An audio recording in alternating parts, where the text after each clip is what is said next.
बोलो भगवान श्री रामचंद्र जी महाराज की जय।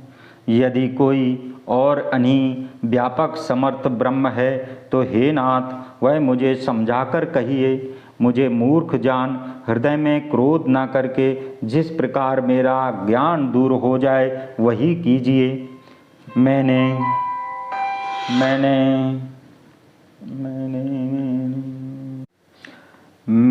वन में श्री रामचंद्र जी की प्रभुता को देखी थी और डर से बहुत व्याकुल होकर यह बात आपको नहीं सुनाई, तो भी मेरे मलिन मन को बोध न हुआ, सो उसका फल मैंने अच्छी तरह पाया।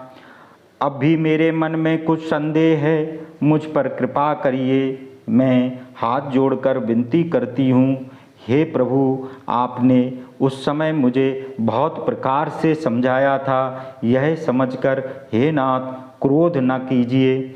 पहले जैसा मोह अब मुझको नहीं है, राम कथा सुनने की मन में रुचि है। हे नागराज भूषण, हे देवताओं के स्वामी, आप श्री रामचंद्र जी के गुणों की पवित्र कथा कहिए।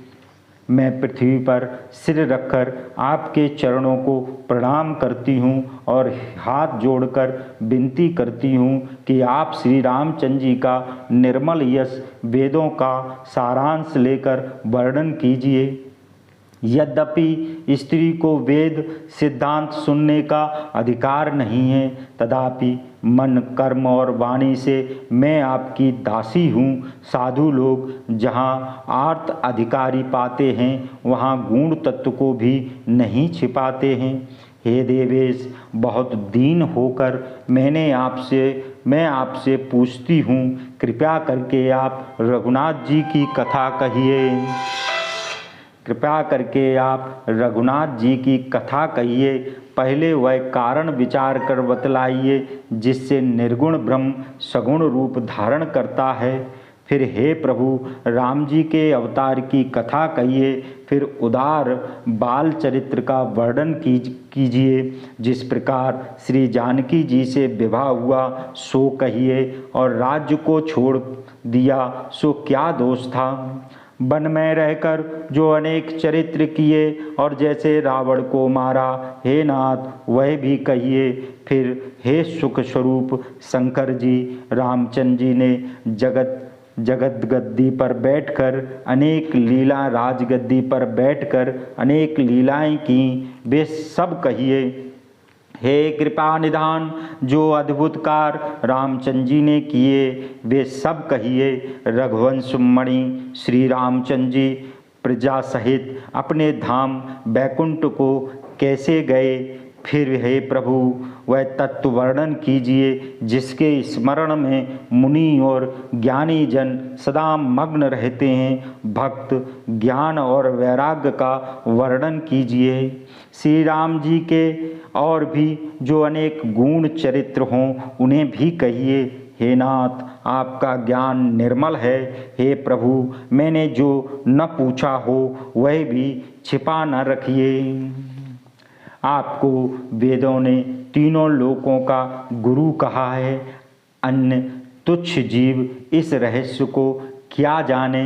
पार्वती के स्वाभाविक सुहावने और छल रहित वचन शिवजी को भले लगे।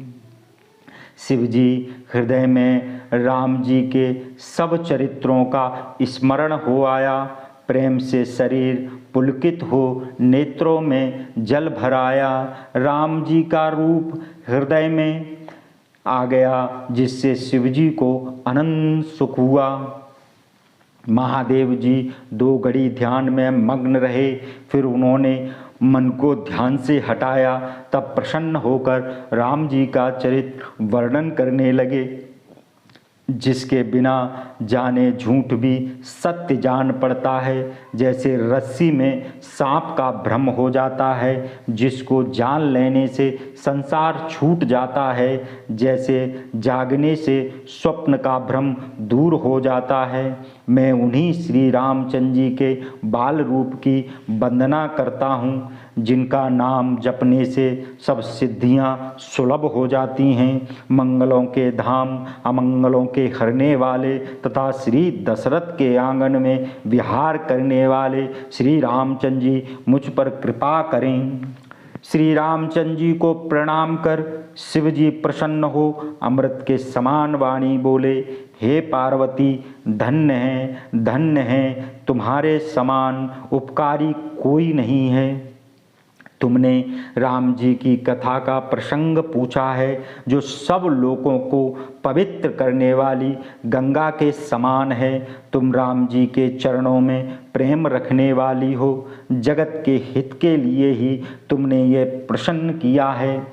हे पार्वती, मेरे विचार से तो श्री रामचंद्र जी की कृपा से सपने में भी तुम्हारे मन में शोक, मोह, संदेह और भ्रम कुछ भी नहीं है, तो भी वही शंका की है जिसके कहने सुनने से सबका कल्याण होगा। जिन्होंने हरि कथा कानों से नहीं सुनी, उसके कान सांप के बिल के समान हैं। जिसने नेत्रों से संतों के दर्शन नहीं किए, उसके नेत्र मोर पंखों में लिखे हुए नेत्रों के समान हैं। वे सिर कड़वी तूवी के समान हैं, जो हरि और गुरु चरणों में नहीं झुकते।